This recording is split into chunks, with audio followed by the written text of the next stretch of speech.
Hello everyone, मैं हूं जयेश राजगौर और स्वागत है आप सभी का इस नए इंटरेस्टिंग यूट्यूब वीडियो में।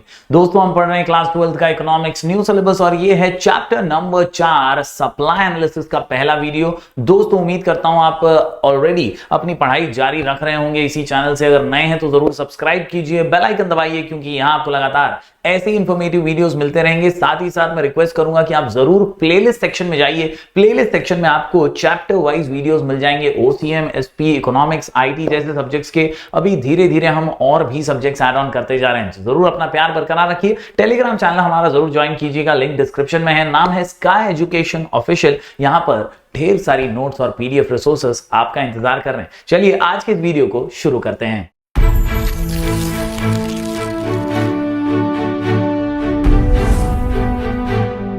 दोस्तों, आज का वीडियो है सप्लाई एनालिसिस के बारे में। जैसा कि आप जानते हैं, प्राइसेस डिटरमाइन करने के लिए मार्केट फोर्सेस का बहुत अहम रोल होता है। मार्केट फोर्सेस नेमली डिमांड और सप्लाई।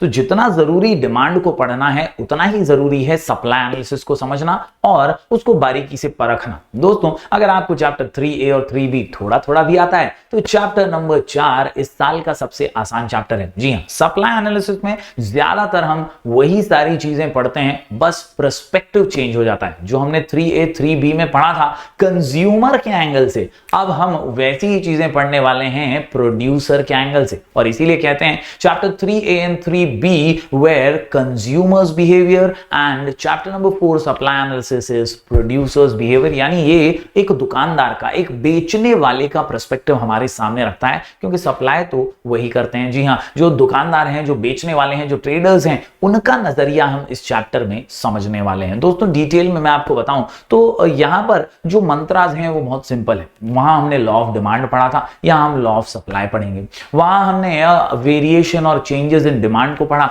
यहां हम वेरिएशन और चेंजेस इन सप्लाई पढ़ेंगे। तो कुल मिलाकर के बहुत सारे सुने सुनाए आंसर्स आपको दिखाई देंगे। बस डिमांड की जगह पर सप्लाई का मार्केट फोर्स अब हम पढ़ने वाले हैं। दोस्तों, चलिए शुरुआत करते हैं कुछ बेसिक कॉन्सेप्ट्स के साथ। तो यहां पर मैं इंट्रोडक्शन आपको दे दूं। The study of supply is as important as the study of demand। जितना जरूरी डिमांड एनालिसिस है, उतना ही जरूरी सप्लाई एनालिसिस भी है। Supply is a fundamental economic concept that describes the total amount of a specific good और service that is available to a seller. यानी बेचने वाले के पास जो चीजें बेचने के लिए उपलब्ध है ना, उन्हीं को हम सप्लाई कहते हैं। दोस्तों, टोटल अमाउंट ऑफ गुड्स और services available for sale at any specified price is known as a supply. तो ये है सप्लाई की एक्चुअल परिभाषा। चलिए आज के इस वीडियो में बारीकी से 3 महत्वपूर्ण कॉन्सेप्ट को जान लेते हैं एकदम सरलता से। तो दोस्तों, सबसे पहला कॉन्सेप्ट जो हमारे सामने है वो है टोटल आउटपुट। जी हां दोस्तों, याद रखिए, टोटल आउटपुट एक ऐसा सिंपल सा और बेसिक सा कॉन्सेप्ट है जो कहता है about the some total of production done. यानी कुल मिलाकर के, फॉर एग्जांपल अगर मैं बताऊं कि आप एक किसान हैं और किसान के पास एक खेत है जिसमें बहुत सारे आम के पेड़ हैं। उस पेड़ में से या उन पेड़ों में से जितना भी आम का कलेक्शन वो करता है या आम निकाल लेता है, उस कलेक्शन को यानी sum total of all cultivation which he has done is called as total output. यानी पूरा total of his production is called as total output. Output is the produced in the process of production. Total output can be defined as the sum total of the quantity of commodity produced at a given period of time। यानी एक समय पर आपने कितना production किया, उसका total जो है उसी को हम कहते हैं दोस्तों, बड़े ही सिंपल भाषा में, टोटल आउटपुट। एकदम आसान। यस, याद रखिए, प्रोडक्शन जो है it leads to consumption. In the process of production, inputs are converted into output और final goods। यानी ये जो प्रोडक्शन का प्रक्रिया होता है ना, इसी में इनपुट्स को प्रोसेस करते हुए फाइनल गुड्स में कन्वर्ट कर दिया जाता है। तो बेसिकली जो भी टोटल आपका प्रोडक्शन है उसी को टोटल आउटपुट कहते हैं। पहला सिंपल और आसान सा कॉन्सेप्ट हमने यहां कर लिया। बढ़ते हैं दूसरे कॉन्सेप्ट की ओर। तो दूसरा कॉन्सेप्ट जो है बड़ा ही मजेदार सा है, इसका नाम है स्टॉक। जी हां दोस्तों, स्टॉक बड़ी सिंपल सी बात है।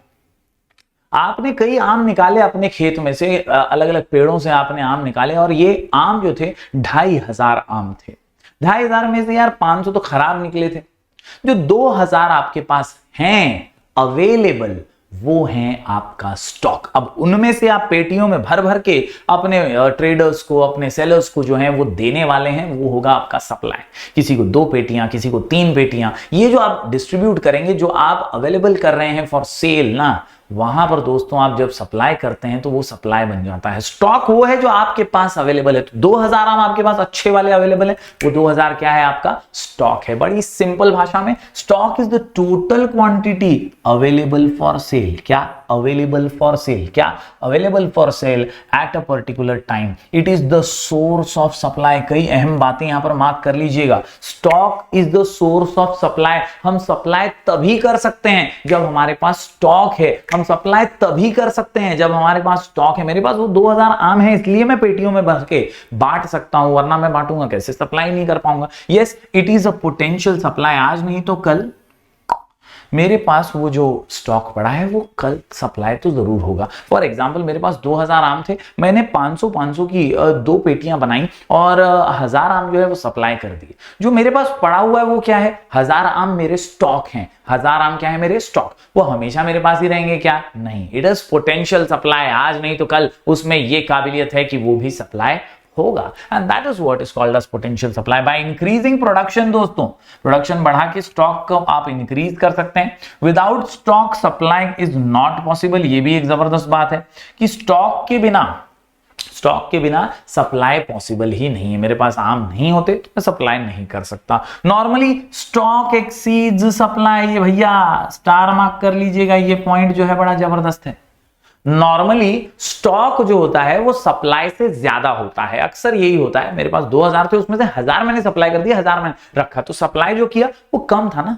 2000 ज्यादा है, स्टॉक ज्यादा है, सप्लाई कम है। अक्सर यही होता है। लेकिन किंतु परंतु याद रखिए, इन केस ऑफ पेरिशेबल गुड्स ऐसा नहीं होता। Yes, in case of perishable goods, ये जो पेरिशेबल गुड्स होते हैं जो जल्दी खराब हो जाते हैं, जैसे दूध है, जैसे मिल्क, एग या मीट या वेजिटेबल्स, फ्रूट्स, ये चीजें जल्दी खराब हो जाती हैं, पेरिशेबल गुड्स हैं, इनको आप स्टोर करके नहीं रख सकते। तो इनके केस में stock can not exceed supply. यहां पर स्टॉक और सप्लाई दोनों इक्वल होता है। जितना बेचना है उतना ही खरीदा जाता है, उतना ही स्टॉक है, बस उससे ज्यादा आप स्टोरेज करके नहीं रखते हैं। बड़ी सिंपल बात। In case of perishable goods such as milk, fish etcetera, stock may be equal to supply. Stock में भी इक्वल टू सप्लाई। तो याद रखिए, यूजुअली क्या होता है? स्टॉक ज्यादा होता है सप्लाई से, लेकिन पेरिशेबल गुड्स के केस में क्या होता है? स्टॉक और सप्लाई दोनों इक्वल होते हैं। यस, स्टॉक में भी equal to supply. On the other hand, अगर दूसरा केस देखें तो जो ड्यूरेबल गुड्स होते हैं ना भाई, जैसे फर्नीचर, गारमेंट्स, ये खराब नहीं होते, तो इनका स्टॉक जो है वो सप्लाई से एक्सीड कर सकता है, ज्यादा हो सकता है। तो यहां पर कुल मिलाकर के स्टॉक के बारे में कई चीजें हमने जान ली हैं। सबसे पहला, it is the source of supply. इसके अलावा हमने जान लिया कि वो पोटेंशियल सप्लाई है। इसके अलावा हमने जाना कि यार स्टॉक जो है वो सप्लाई से एक्सीड कर सकता है। साथ ही साथ पेरिशेबल गुड्स के बारे में हमने ये भी जान लिया कि पेरिशेबल गुड्स के केस में stock is equal to supply. तो ये कुछ बातें जरूर ध्यान रखिए, क्योंकि डिस्टिंग्विश बिटवीन आ सकता है आपको स्टॉक और सप्लाई का, और इसमें इन्हीं पॉइंट्स का आप समावेश करके आंसर अच्छे से लिख पाएंगे। चलिए बढ़ते हैं तीसरे और महत्वपूर्ण कॉन्सेप्ट पर, वो है सप्लाई। जी हां, सप्लाई क्या है? तो supply is a relative term. It is always expressed in relation to price, time and quantity. म्हणजे सप्लाय हे या गोष्टींवरती अवलंबून आहे। सिर्फ प्राइस, टाइम और क्वांटिटी, ये 3 चीजें जो है ना, उसके साथ सप्लाई रिलेट करता है। हमने पिछले चैप्टर के अंदर एक सिंपल सा मंत्र देखा था। हमने क्या देखा था मंत्र? प्राइस ऊपर, डिमांड नीचे। याद आ रहा है? प्राइस नीचे, डिमांड ऊपर, ये मंत्र हमने देखा था। और इस मंत्र के जरिए हमने क्या पढ़ा था? हमने ये पढ़ा था कि there is inverse relationship between price and demand. लेकिन अब मंत्र चेंज हो गया। अब सप्लाई ये प्रोड्यूसर का बिहेवियर है, और इसलिए पूरे इस चैप्टर में आपको क्या याद रखना है? इस पूरे चैप्टर में दोस्तों आपको याद रखना है, कोई दूसरा कलर ले लेता हूं यहां पर, आपको याद रखना है यहां पर कि प्राइस ऊपर तो सप्लाई भी ऊपर, और प्राइस नीचे तो सप्लाई भी नीचे। यानी यहां पर जो रिलेशन है ना, यहां पर जो रिलेशन है ये डायरेक्ट रिलेशन है between price and quantity supplied, क्योंकि एक बेचने वाला जो होता है ना वो सोचता है कि मुझे ज्यादा मुनाफा कब होगा, जब मुझे ज्यादा मुनाफा होगा तो मैं ज्यादा सप्लाई करूंगा। सस्ते में बेच के डिस्काउंट देकर कोई भी दुकानदार खुश नहीं होता। कभी भी ऑफर लगाते हैं या बड़े बड़े बैनर मारते हैं कि सेल चल रहा है, तो ऐसे में भी दुकानदार तो यही चाहता है कि ज्यादा पैसा मिले। And that is why when price is more supply is more, when price is less supply is less. ये इस पूरे चैप्टर का सार आपको याद रखना है। पिछले चैप्टर में प्राइस नीचे डिमांड ऊपर था, यहां पर प्राइस ऊपर है तो सप्लाई भी ऊपर है, और प्राइस नीचे तो सप्लाई भी नीचे है। उम्मीद करता हूं ये दोनों कॉन्सेप्ट जो हैं आप समझ गए होंगे और जरूर इसको याद रखेंगे। दोस्तों सप्लाई के बारे में कुछ इंपॉर्टेंट और महत्वपूर्ण बातें। The word supply implies to the various quantities of commodity offered for sale. ये मार्क कर लीजिए दोस्तों, ऑफर्ड फॉर सेल। क्या याद रखना है आपको? Stock is available for cell, supply is offered for cell. Stock is available for cell, supply is offered for cell. म्हणजे दुकानात ठेवलंय तो आपला सप्लाय आहे विकण्यासाठी आणि जो आपण गोडाऊन मध्ये ठेवलंय ते काय आपलं स्टॉक आहे. इझी एकदम सिंपल बात है. Offered for sale by producer during a given period of time at a given price. It is related to time and price. Supply is a flow concept. Agree, disagree, give reason आ सकता है दोस्तों. ये line के ऊपर flow concept है, ये रुकता नहीं है, होता रहता है, कभी कम कभी ज्यादा हो सकता है, लेकिन एक फ्लो कॉन्सेप्ट है. It is always in flow. It refers to the amount of commodity that firms produce and offer for sale in the market over a period of time,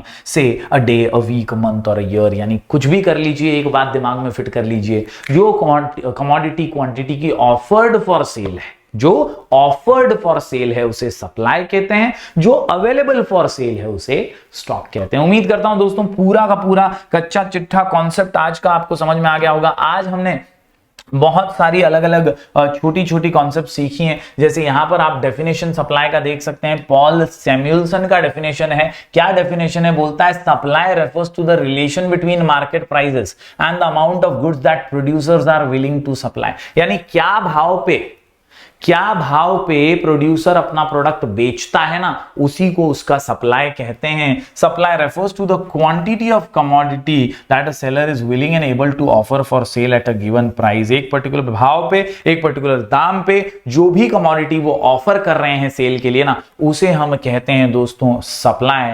याद रखिए एग्जांपल बढ़िया यहां पर दिया हुआ है. Farmers total output of rice इस 4000 kilo. एक फार्मर ने 4000 किलो राइस की खेती कर ली है, तो ये उसका टोटल आउटपुट है. This is the total stock. If the price is ₹40 पर KG, he offers 1000 KG for sale. यानी 40 रुपए मिल रहे थे, उसने 1000 किलो उसमें से बेच दिया, तो 1000 किलो उसका सप्लाई है. बाकी का 3 क्या है? उसका स्टॉक है. This is the actual supply. ये 1000 जो केजी है वो उसका एक्चुअल सप्लाई है. उम्मीद करता हूं दोस्तों आपको ये एग्जांपल के साथ तीनों ही कॉन्सेप्ट समझ में आ गए होंगे. क्या होता है टोटल आउटपुट, क्या होता है स्टॉक और क्या होता है सप्लाई. आज की इस वीडियो में उम्मीद करता हूं आपने सभी ये कॉन्सेप्ट्स को क्लियर कर लिया होगा. मंत्र काफी सिंपल है दोस्तों. एक ही मंत्र जो आपको पूरा चैप्टर समझा देता है. प्राइस ऊपर तो सप्लाई ऊपर, प्राइस नीचे, जी हां प्राइस जो है नीचे तो सप्लाई भी नीचे. इसी मंत्र को लेकर के आप पूरा चैप्टर आराम से कर लेंगे, हंसते खेलते कर लेंगे. चैनल पर नए हैं तो सब्सक्राइब कीजिएगा, वीडियो को लाइक कीजिएगा और शेयर कीजिए ज्यादा से ज्यादा स्टूडेंट्स के साथ. हम मिलेंगे फिर एक बार कुछ और नए वीडियोस के साथ. तब तक के लिए do like, share and subscribe. Thank you very much.